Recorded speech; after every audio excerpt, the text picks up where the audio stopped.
नमस्कार। आज हम लोग देखने वाले हैं थेल्स प्रमेय। इसको आधारभूत समानुपातिकता प्रमेय के नाम से भी जानते हैं। यह प्रमेय जैसे हम लोग मैट्रिक 2025 की जो आगामी परीक्षा है, इसमें 5 प्रमेय आपको पूछा जाता है। इस 5 प्रमेय में से कोई एक प्रमेय आपसे हर साल परीक्षा में पूछा जाता है और यह काफ़ी वीवीआई भी है, नए हैं। तो लगातार हम लोग इस 5 प्रमेय को देखेंगे। आज सबसे पहले हम लोग पहला प्रमेय देख रहे हैं, थेल्स प्रमेय या आधारभूत समानुपातिकता प्रमेय। यह प्रश्न 2 टाइप से पूछा जाता है।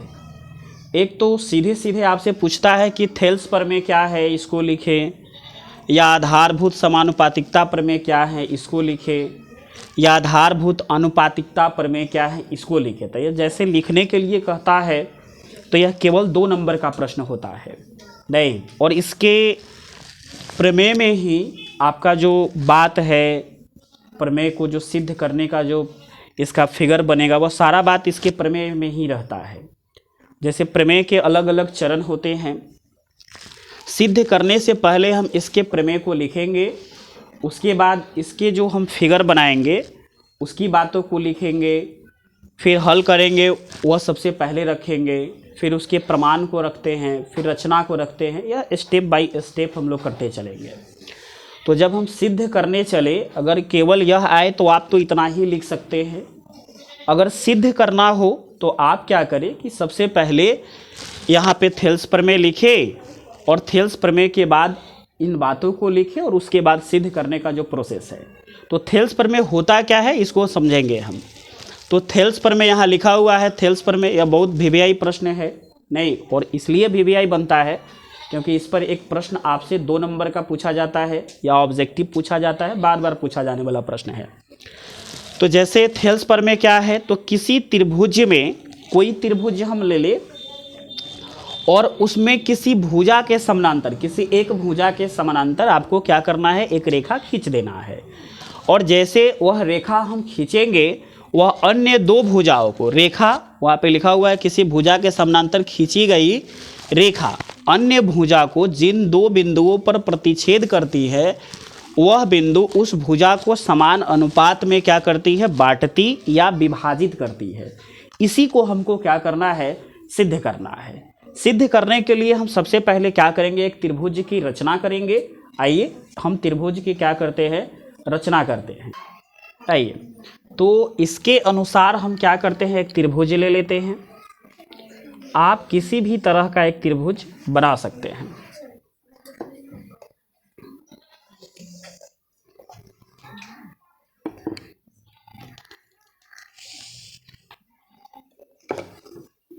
हमने एक त्रिभुज बनाया ए बी सी। इस प्रमेय के अनुसार हमको क्या करना है, किसी त्रिभुज में किसी भुजा के समानांतर, किसी, इसमें कोई भी भुजा हम ले सकते हैं, है ना।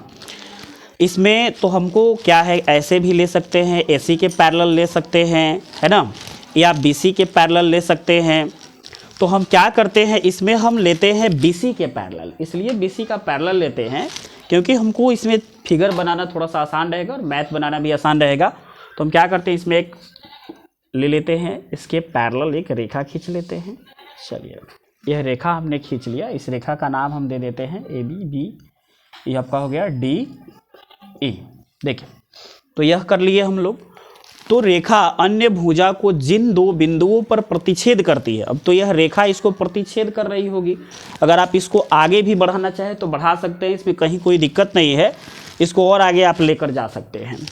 तो यह जो रेखा है इसके पैरेलल है और इस दोनों भुजा को, ए बी को और ए सी को, डी और ई पर प्रतिच्छेद कर रहा है, प्रतिच्छेद करती है। तो वह बिंदु उस भुजा को, अर्थात यह जो बिंदु है, बंद करो, चलिए, तो यहाँ हम लोग देख लिए कि वह बिंदु, जैसे यह बिंदु है, इस भुजा को प्रतिच्छेद कर रहा है। तो हमको सिद्ध यही करना है कि है ए डी बटा डी बी, ए ई बटा में कौन होगा, इसी। इसी बात को हम लोग क्या करते हैं, लिखते हैं। क्योंकि जब भी हम सिद्ध करें तो लिखना हमारे लिए क्या हो जाता है, जरूरी हो जाता है। तो इस बातों को हम लिखेंगे नहीं, लिखेंगे कैसे? त्रिभुज ABC में DE पैरेलल BC खींचा। DE पैरेलल किसको खींचे हम लोग? BC खींचे हैं। DE पैरेलल BC, इसको उल्टा कर लीजिए। BC पैरेलल DE खींचा, जो भुजा AB तथा AC को क्रमशः, देखिए BC पैरेलल DE खींचे हैं, AB तथा AC को यह कहाँ कहाँ काट रहा है? D तथा E बिंदु पर प्रतिच्छेद कर रही है। तो हमें सिद्ध करना है कि, अब देखिए हमको सिद्ध क्या करना है, तो इस प्रमेय के अनुसार सिद्ध क्या करना है कि यह जो भुजा है, यह जो बिंदु है DE, इसको समान अनुपात में विभाजित करेगी, अर्थात AD बटा में DB बराबर होगा AE बटा में EC। यही हमको क्या करना है? सिद्ध करना है। तो ये तो लिखने के लिए हम लोग लिख लिए, जो थेल्स प्रमेय ने कहा उस बातों को हम लोग लिख लिए। अब हम अपने से क्या क्या करेंगे इसके लिए, अब आगे देखते हैं। तो इसके लिए हम लोग क्या करते हैं, इधर हम लोग लिख लेते हैं, रचना करते हैं। आ रहा है इधर? हम लोग क्या करते हैं, इसका रचना करते हैं। तो रचना में क्या करेंगे, देखिए रचना में क्या करते हैं, यहां से एक लंब इस पर डालते हैं और यहां से एक लंब इस पर डालते हैं। तो हम लिखेंगे, जैसे रचना में क्या किए, यहां से एक लंब हम डाल दे रहे हैं इस पर, आप डॉट डॉट से दिखा सकते हैं DN, और यहां हम लोग डाल रहे हैं E से डाल रहे हैं AD पर। चलिए इसको हम मान ले रहे हैं M, ठीक है। दूसरी चीज क्या कर रहे हैं, E से इसको मिला दे रहे हैं और D से C को मिला दे रहे हैं, ठीक है। इस बातों को लिख लेते हैं, क्योंकि यह रचना है आपका, प्रमेय का एक चरण भी है कि रचना करते हैं तो उन बातों को हम लिखते हैं। तो क्या किए हम, EM जो लंब है किस पर है, AD पर है। EM लंब AD तथा DN लंब AE डाला और बिंदु D को C से तथा बिंदु B को E से मिलाया। यह अलग कोई बात नहीं है, हमने जो किया है उसी को लिखा है। अब इसका जो इसके बाद का जो चरण है आपका, रचना हम लोग कर लिए, अब प्रमाणित करेंगे कि अब प्रमाणित होगा तो होगा कैसे। प्रमाण इसका दूसरा चरण हुआ आपका प्रमाण। एक तो हम लोग हल किए पहले चरण में, दूसरे चरण में रचना किए, तीसरे चरण में प्रमाण कर रहे हैं, इसको प्रमाणित करने चल रहे हैं। तो प्रमाणित में करना क्या है, इस चित्र में आते हैं हम लोग, हमको करना क्या है, देखिए यहाँ से हम लोग जो लिखे हैं लंब डाले हैं, तो एक बाह्य लंब भी होता है। तो जैसे अगर हम एक बार बड़ा त्रिभुज लेंगे ADE और पुनः इसी तरफ का जो इस लंब से कनेक्ट है आपका एक और त्रिभुज DEB, यह त्रिभुज भी इस लंब से कनेक्ट है, यह इसके लिए बाह्य लंब है। नहीं, कभी कभी क्या होता है कि बच्चे में यहाँ कन्फ्यूजन होता है कि लंब थोड़ा सा इधर नहीं है उधर है, नहीं, तो यह इसको हम लोग बाह्य लंब कहते हैं। यह बाह्य लंब है आपका। इस त्रिभुज के लिए भी DEB, इसके लिए भी यह बाह्य लंब है, और ADE के लिए तो है ही है। तो हम यहाँ लिखेंगे त्रिभुज ADE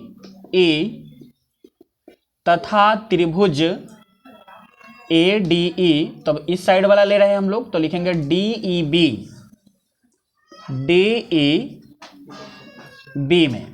देखिए, तो हम लोग सीधे लिखते हैं एरिया ऑफ त्रिभुज ADE बटा एरिया ऑफ त्रिभुज DEB। देखिए, त्रिभुज के क्षेत्रफल को पढ़ने का यह एक तरीका भी है, लिखने का भी तरीका है। एरिया ऑफ त्रिभुज ADE पढ़ते हैं इसको, अर्थात त्रिभुज ADE का क्षेत्रफल। त्रिभुज DEB, एरिया ऑफ त्रिभुज DEB कहने का अर्थ हुआ त्रिभुज DEB का क्षेत्रफल। तो आप लोग जानते हैं त्रिभुज का क्षेत्रफल होता है 1/2 आधार गुना में शीर्ष लंब या ऊंचाई कहिए। तो अगर हम ADE की बात करें तो शीर्ष लंब तो इस पर डाले हैं, तो आधार यह मेरा हो जाएगा। तो आधार हो गया AD और गुना शीर्षलंब हो गया EM। ठीक इसी प्रकार से अगर हम इसके लिए लिखें तो देखिए 1/2 गुना में, तो इसका आधार तो DB है। आप यहां तक नहीं लिखिएगा क्योंकि यह शीर्षलंब है, बाह्य शीर्षलंब है। तो आधार इसका DBA हो गया या BD, कुछ भी आप लिख सकते हैं, BD लिखिए, और गुना में कौन हो गया, EM हो गया। तो यहां से एक चीज आपको देख रहा होगा, यह कट गया और यह दोनों कट गया। तो आखिर आपका बचा AD बटा में BD। इधर क्या हुआ मेरा, एरिया ऑफ त्रिभुज ADE बटा में एरिया ऑफ त्रिभुज DEB। चलिए इसको हम चाहे तो समीकरण 1 भी क्या कर सकते हैं, मान सकते हैं। चलिए पुनः क्या लिखते हैं, पुनः आ जाइए। यह चित्र पहले ही हम बनाए थे, स्पेस थोड़ा सा कम है। देखिए पुनः त्रिभुज, फिर से हम आ जाते हैं, इसी में आते हैं क्योंकि इस लंब के लिए आना है। तो त्रिभुज ADE, नहीं यहाँ पे फिर त्रिभुज नहीं लिखकर हम लोग लिख दे रहे हैं। ठीक इसी प्रकार से थोड़ा सा शॉर्टकट हो जाएगा, कम होगा थोड़ा सा। ठीक इसी प्रकार से एरिया ऑफ त्रिभुज ADE